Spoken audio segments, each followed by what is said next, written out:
Welcome to the Stay Wealthy Podcast. I'm your host, Taylor Schulte, and today I'm tackling a few questions from our listeners. Specifically, I'm answering questions about the two opposing July inflation reports that we saw floating around last week, using buffer ETFs as retirement investments, and then clearing up some confusion around the potential Social Security increases in 2023. We're covering a lot of ground today, so be sure to check out the links and resources for this episode by going to youstaywealthy.com/164. Okay, our first question comes from Steve W., who immediately emailed me when the July inflation numbers came out, asking about this controversy between the two different reports that were making headlines. Specifically, he asked what to make of the different reports, which one was more accurate, and what the July CPI numbers might mean for the longer-term inflation trend that we've all been closely monitoring. So in case you missed the heated internet debate after the July CPI report was released, as Steve mentioned, we essentially saw two opposing statements about inflation and the change in consumer prices. We saw one set of headlines based on a statement made by President Joe Biden stating that our economy experienced 0% inflation in the month of July. And then we saw another set of headlines that said inflation rose by 8.5% in July. Both statements are technically accurate, but in addition to causing both sides of the political aisle to weigh in with their strong opinions, a lot of people were left confused about what the most recent inflation report really meant. So let's dissect this for Steve and anyone else who might be interested here.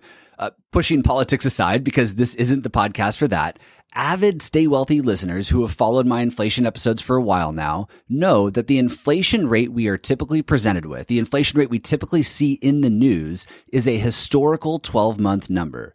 For example, the July inflation rate, that 8.5% number being quoted in some of the headlines right now, is measuring the change in consumer prices from July of 2021, last year, to July of 2022. But there's also a monthly inflation rate that's being reported as well. And this is measuring the change in prices month over month, not year over year. And while it can be interesting and potentially provide us with some insight, we don't typically see the monthly inflation rate making headlines as often for two reasons.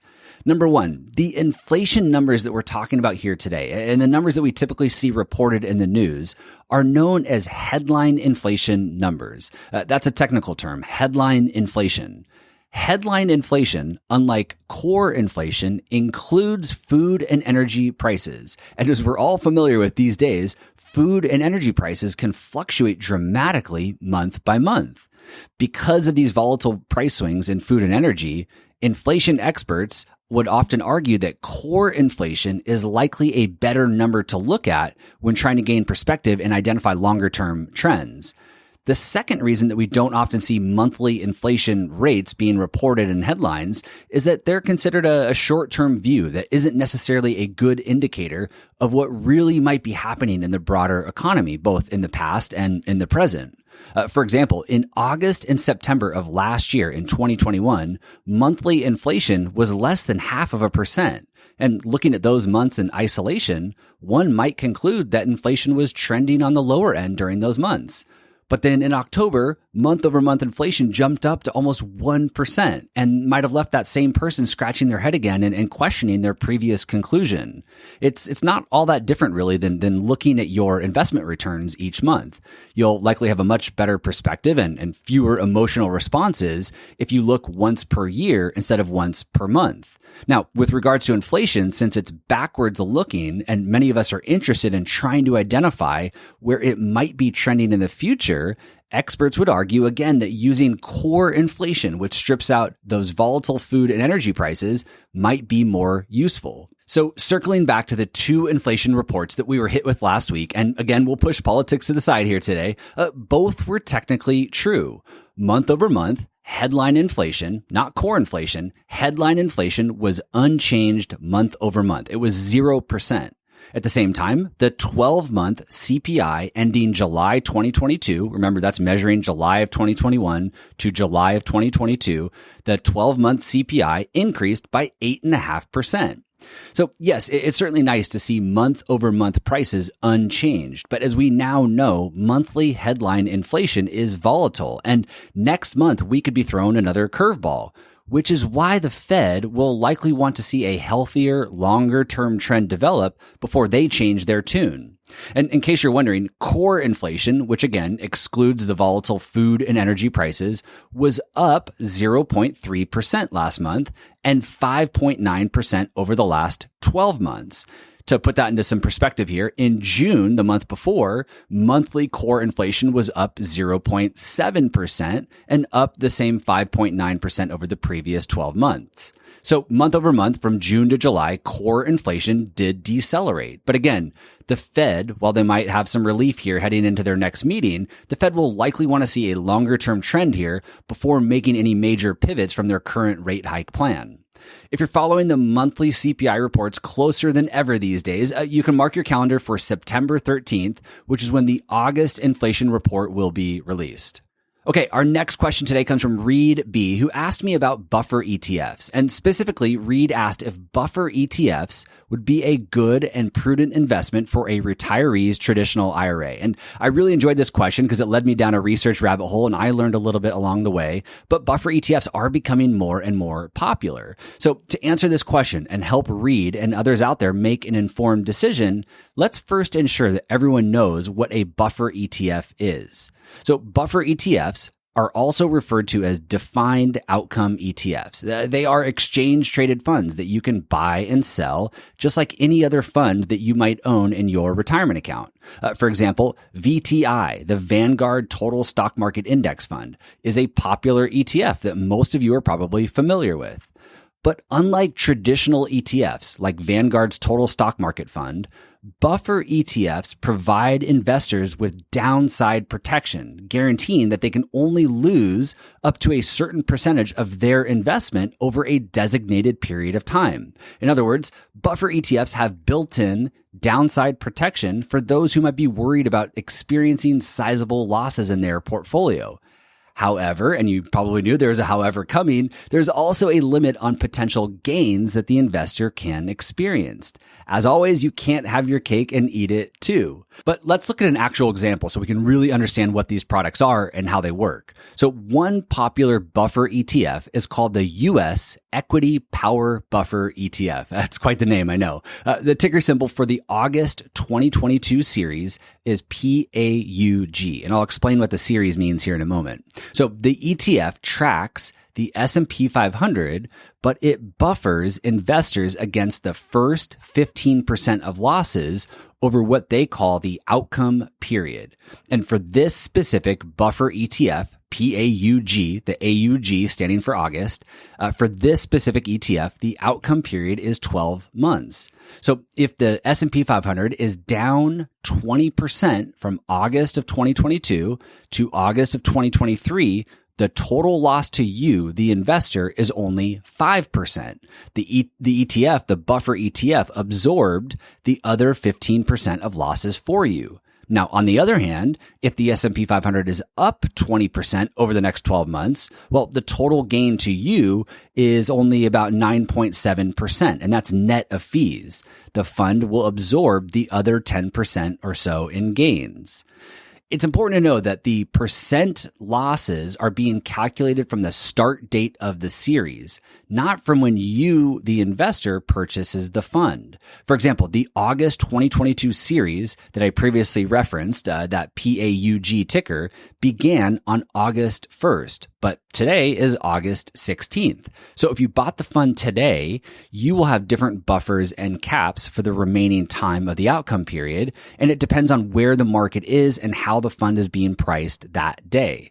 The only way to guarantee that you'll get the advertised buffer and caps is to buy at the very beginning of an outcome period. So instead of buying PAUG here in the middle of August, you can wait and buy the new September series on the exact start date of September 1st. As you might imagine, there are dozens of buffer ETFs out there, each with a different clever name and different max gain and loss buffer rules and different outcome periods. And of course, the more protection that's being offered to you on the downside, the less participation you can expect to receive on the upside. Again, you can't have your cake and eat it too.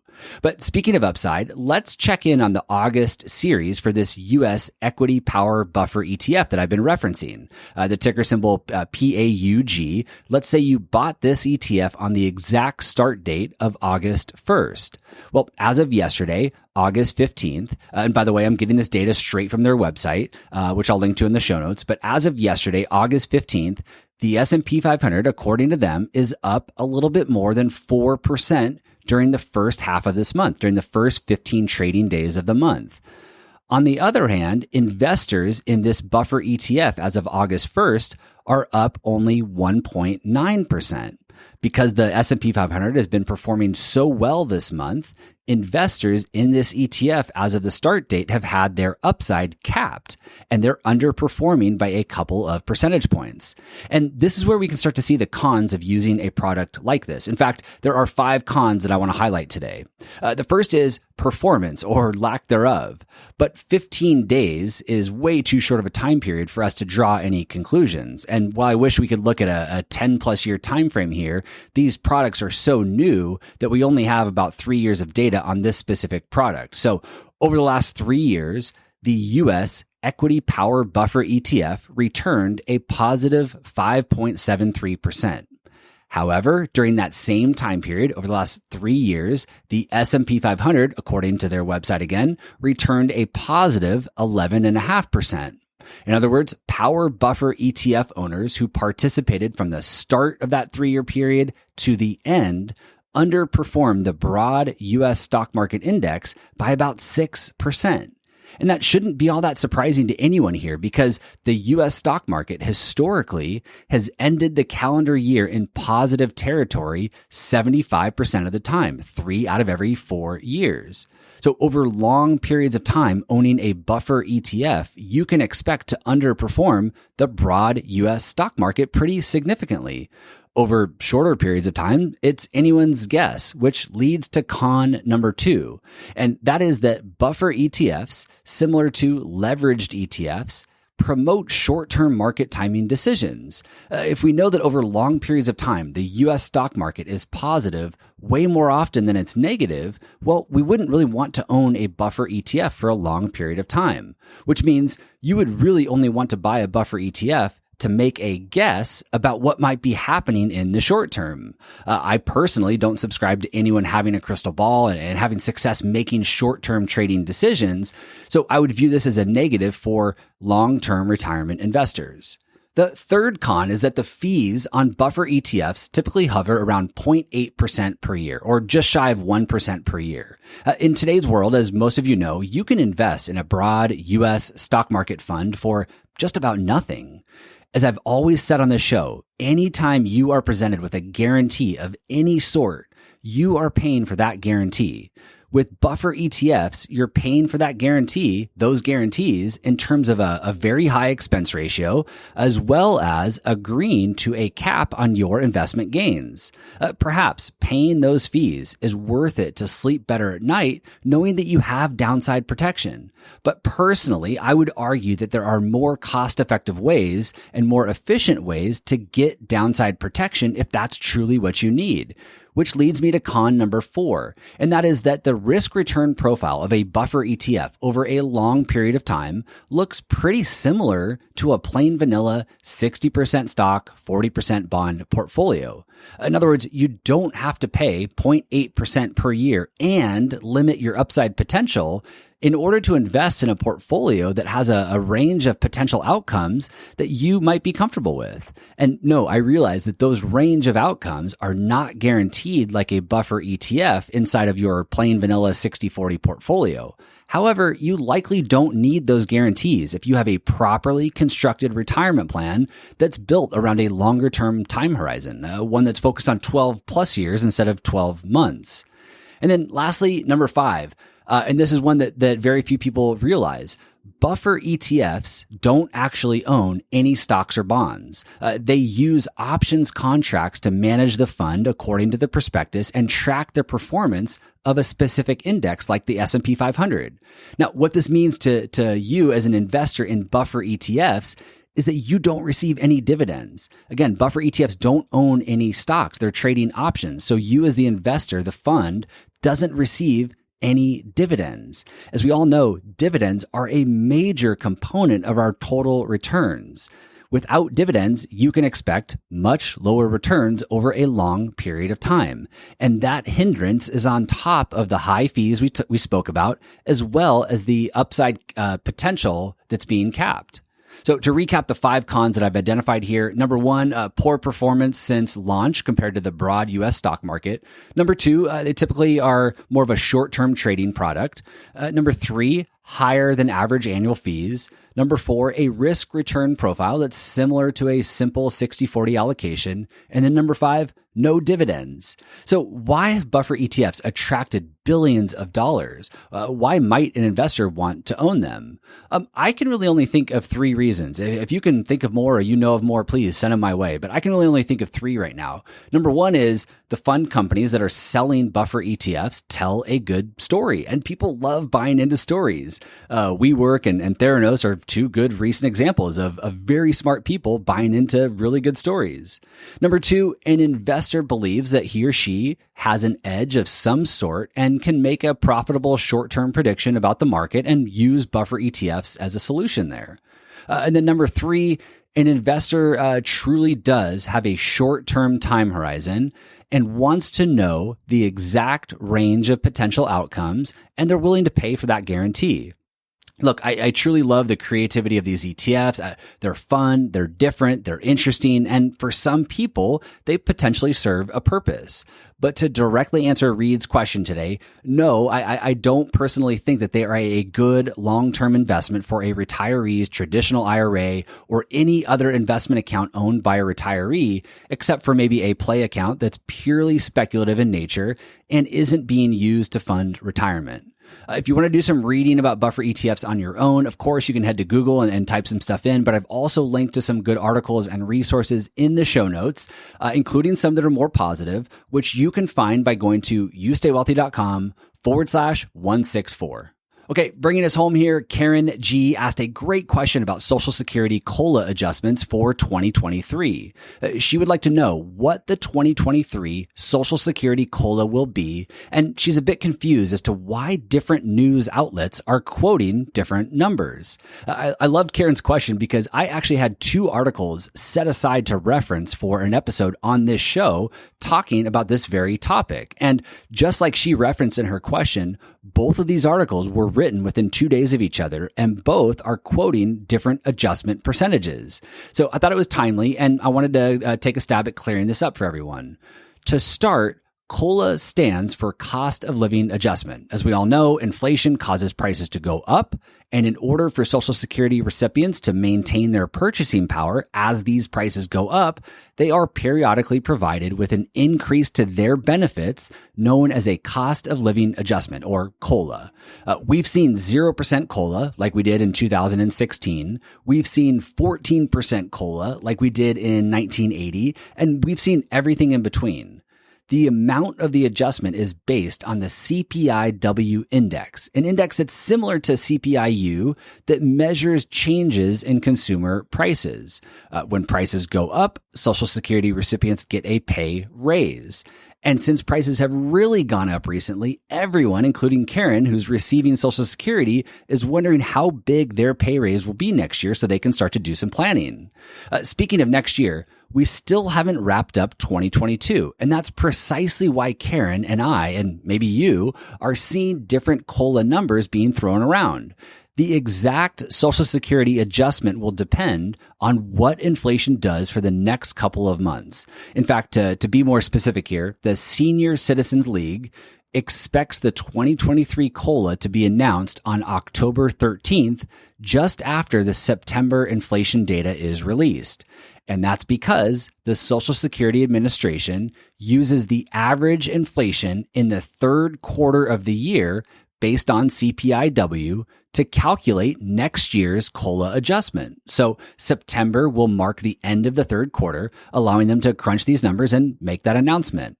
But if you want to start building in some educated guesses now, you want to get ahead of your planning, according again to the Senior Citizens League, COLA could be as high as 10.1% in 2023 if inflation ticks up for the next couple of months in August and September. Now, if it runs lower than the recent average, COLA could be closer to 9.3%. And if it's unchanged over the remainder of the third quarter, they estimate COLA to be about 9.6%. So somewhere between 9 and 10% is a pretty good estimate as of today. What does this mean in dollar terms for those that are collecting Social Security? Well, if we assume that inflation is unchanged for the next couple of months and the 2023 COLA ends up being 9.6%, the average Social Security benefit of $1,656, that's the average monthly benefit, would be increased by $159 per month. So $159 per month increase on the average Social Security benefit. This would be a meaningful and welcomed increase for recipients, and this would actually be the biggest increase since 1981. I want to thank Steve, Reed, and Karen for their great questions recently.